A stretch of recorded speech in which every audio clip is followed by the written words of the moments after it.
Hi students, आज हम लोग फिर एक बार पढ़ेंगे बायोलॉजी क्लास 12th के लिए।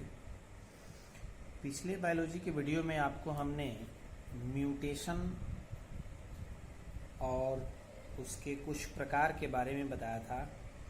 म्यूटेशन यानी उत्परिवर्तन, और अंततः हमने आपको बोला था कि नेक्स्ट वीडियो में हम लोग इम्पोर्टेंट टॉपिक पढ़ेंगे जीन म्यूटेशन।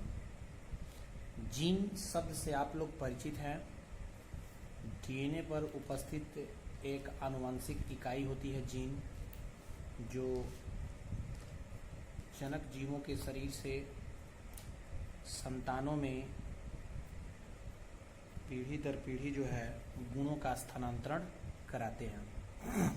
तो उनमें कैसे उत्परिवर्तन होता है यानी बदलाव होता है, इसके बारे में हमको आज जानना है। आइए इसके संबंधित कुछ हम देखते हैं क्या लिखा हुआ है। किसी भी जीव की आनुवंशिक इकाई जीन होती है। ध्यान दीजिएगा, किसी जीव की आनुवंशिक इकाई, आनुवंशिक समझते हैं अभी जो मैंने बोला, पीढ़ी दर पीढ़ी जनक जीवों से गुणों का स्थानांतरण। तो जीन होती है आनुवंशिक इकाई। सूक्ष्म स्तर पर इसमें होने वाली किसी प्रकार के परिवर्तन को जीन उत्परिवर्तन या बिंदु उत्परिवर्तन यानी जीन म्यूटेशन कहते हैं। ध्यान दीजिएगा, आनुवंशिक इकाई होती है जीन, और जीन में किसी भी तरह के सूक्ष्म रूप से परिवर्तन को कहा जाता है जीन उत्परिवर्तन यानी जीन म्यूटेशन। ठीक है, इस प्रकार का उत्परिवर्तन आणविक स्तर पर होता है, जिसमें डीएनए में परिवर्तन होता है। क्योंकि डीएनए पर ही उपस्थित जीन है, तो डीएनए में बदलाव होता है, कुछ आणविक स्तर पर होता है जो जीन उत्परिवर्तन से संबंधित है। तो डीएनए में परिवर्तन होता है। यह एक ट्रिप्लेट कोड या केवल न्यूक्लियोटाइड में अंतर आने से संभव होता है। ट्रिप्लेट कोड आपको जो है मिलेगा कि कुछ इसमें आप पढ़ेंगे नाइट्रोजनी बेस यानी क्षारक के बारे में, जिसमें आपको मिलेगा थाइमिन, साइटोसिन, एडेनिन, ग्वानिन। तो इसको जो है कुछ कोड से संबंधित दर्शाया जाता है जो ट्रिपलेट कोड कहलाता है। ठीक है, 3 अक्षरों से। तो ये आपको आणविक स्तर पर होता है। डीएनए रेप्लिकेशन के समय डीएनए के एक अणु के ठीक प्रतिलिपि तैयार होती है। प्रतिलिपि का मतलब होता है जेरॉक्स। ये आप 10वीं क्लास में भी पढ़े होंगे, जब आप पढ़े होंगे डीएनए प्रतिलिपिकरण का बनना या आनुवंशिक स्तर पर जीवों में बदलाव का होना, तो उस समय कैसे डीएनए में चेंजिंग आ जाती है जिसके चलते बदल जाता है। ठीक है, तो इसके आगे आपको और कुछ इसमें बताया जा रहा है कि बनता है जिसमें जनक अणु की तरह एडेनिन, अभी हम बताए एडेनिन नाम, एडेनिन ए से जिसको हम इंडिकेट करेंगे, तथा थाइमिन टी से इंडिकेट करेंगे। 2 हाइड्रोजन बंधों द्वारा ग्वानिन तथा साइटोसिन जिसको सी से इंडिकेट करेंगे 3 हाइड्रोजन बंधों द्वारा जुड़े रहते हैं। यानी एडेनिन और थाइमिन 2 हाइड्रोजन बंधों से जुड़े रहते हैं, जबकि ग्वानिन और साइटोसिन जो है 3 हाइड्रोजन बंधों से जुड़े रहते हैं। ठीक है, ये जो डीएनए और जीन से संबंधित आप संरचनाओं को जब पढ़ेंगे तो इसमें बहुत सारा रिएक्शन समझ में आता है। ठीक है, बॉन्ड बनते हैं, उसी बॉन्ड की ये बात कर रहा है। किसी कारण से इस क्रम में परिवर्तन हो जाए, जैसे अभी हमने कहा कि 2 हाइड्रोजन बंधों से जुड़ा है, 3 हाइड्रोजन बंधों से जुड़ा है, ये क्रम बदल भी सकता है। ठीक है, कुछ चेंजिंग भी आ सकती है। तो किसी कारण से इस क्रम में अगर परिवर्तन हो जाए, यानी एडेनिन की जगह ग्वानिन या साइटोसिन की जगह थाइमिन आ जाए, तो इसमें जीन में उत्परिवर्तन होगा, इससे जीन में उत्परिवर्तन हो जाएगा। यानी जैसे अभी हम बोले कि एडेनिन और थाइमिन 2 हाइड्रोजन बंध से मिले होते हैं, हो सकता है एडेनिन के स्थान पे ग्वानिन आ जाए, ठीक है, थाइमिन की जगह साइटोसिन आ जाए। तो ऐसे बदलाव को हम कहते हैं जीन म्यूटेशन। ठीक है, क्लियर है, संभवतः समझ गए होंगे। एवं प्रोटीन में भी परिवर्तन हो जाता है। जीन उत्परिवर्तन मुख्यतः 2 प्रकार का होता है। देखिए, उत्परिवर्तन जहां भी मिल रहा है, उधर पीछे भी हम लोग उत्परिवर्तन पढ़े थे, उसके प्रकार पढ़े थे। अब यहाँ भी जीन म्यूटेशन में 2 तरह का म्यूटेशन बता रहा है। पहला म्यूटेशन है प्रतिस्थापन उत्परिवर्तन यानी म्यूटेशन, ठीक है।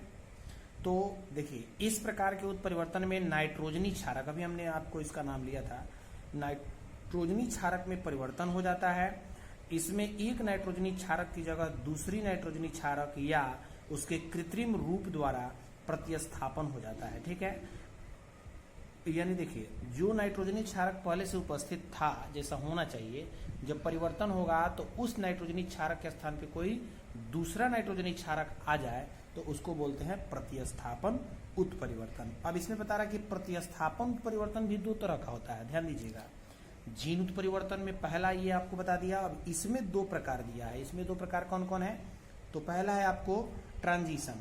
इसमें आपको बता रहा है ऐसे उत्परिवर्तन जिसके द्वारा एक प्यूरिन के जगह में दूसरा प्यूरिन एवं एक पायरिमिडीन के स्थान पर दूसरा पायरिमिडीन प्रतिस्थापित होता है, तो इसको हम ट्रांजिशन बोलते हैं। अब देखिए दो तरह का इसमें शब्द का नाम है, प्यूरिन और पायरिमिडीन। तो इसमें अभी जो आप चार लिखे थे ना, क्या एडेनिन, थाइमिन, ग्वानिन और साइटोसिन, तो इसमें जो है दो होते हैं प्यूरिन और दो होते हैं पायरिमिडीन। तो इसमें आपको बताया जा रहा है कि ऐसी स्थिति आ सकती है कि प्यूरिन के स्थान पर जो है ग्वानिन आ जाए, ये पायरिमिडीन आ जाए, या पायरिमिडीन के स्थान पर प्यूरिन है। जैसे आप ध्यान दीजिए यहाँ पे ए और टी है, तो ए और टी क्या है? प्यूरिन है। इसको कन्वर्ट करके अगर जी और सी यानी ग्वानिन और साइटोसिन आ जाए यानी पायरिमिडीन आ जाए, तो ऐसी स्थिति को हम क्या कहेंगे? ट्रांजिशन बोलेंगे। क्लियर है? समझ गए होंगे। इसी तरह से दूसरा है आपको ट्रांसवर्शन, ये भी उत्परिवर्तन है प्रतिस्थापन का।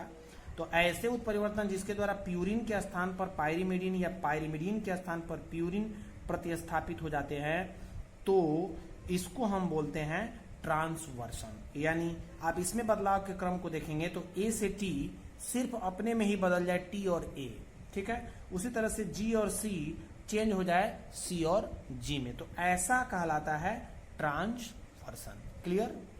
अब इसी तरह से आपको और भी उत्परिवर्तन इसमें दिया है। क्या है उत्परिवर्तन? वो देख लीजिए। फ्रेम विस्थापन उत्परिवर्तन। फ्रेम विस्थापन बहुत तरह का उत्परिवर्तन है, सिर्फ इसमें परिभाषाएं हैं, देख लीजिए। किसी एक नाइट्रोजनी क्षारक में डीएनए अणु में निवेशन से या विलोपन से फ्रेम विस्थापन उत्परिवर्तन। निवेशन का मतलब होता है उसमें देना, और विलोपन का मतलब होता है उसमें से विलुप्त कर देना, यानी दोनों में से कोई एक अगर होता है तो इसको हम बोलते हैं फ्रेम विस्थापन उत्परिवर्तन। इसमें एमिनो अम्लों की व्यवस्था एवं प्रोटीन में परिवर्तन हो जाता है। एमिनो अम्ल में बदलाव हो जाएगा और प्रोटीन के में भी की व्यवस्था में भी बदलाव आ जाएगा। फिर से आपको और भी अंतर दिए गए हैं, स्वतः तथा प्रेरित परिवर्तन। अब इसको आपको बता देते हैं, समझ लीजिए क्या इसमें दिया होगा। स्वतः उत्परिवर्तन जो अचानक हो जाता है, ठीक है, स्वतः ऑटोमेटिक जिसको बोलते हैं हम, ठीक ना, ऐसा उत्परिवर्तन हो जाए।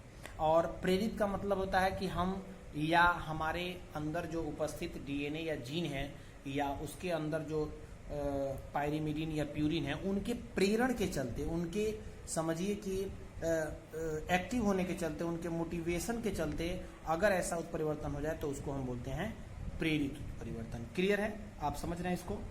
तो इसमें यही सब दिया गया है। आगे आपको नेक्स्ट दिखाई दे रहा होगा म्यूटेशन की भूमिका क्या होती है, ठीक है। तो इसको हम लोग नेक्स्ट वीडियो में पढ़ेंगे।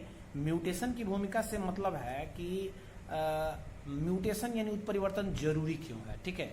म्यूटेशन वाकई में क्यों जरूरी है, क्या म्यूटेशन होना चाहिए या नहीं होना चाहिए, और क्यों ये जो है जीव शरीर में जो है म्यूटेशन क्या महत्व रखता है, इसको हमको देखना है। इसका रोल क्या है, इसको हमको देखना है, ठीक है।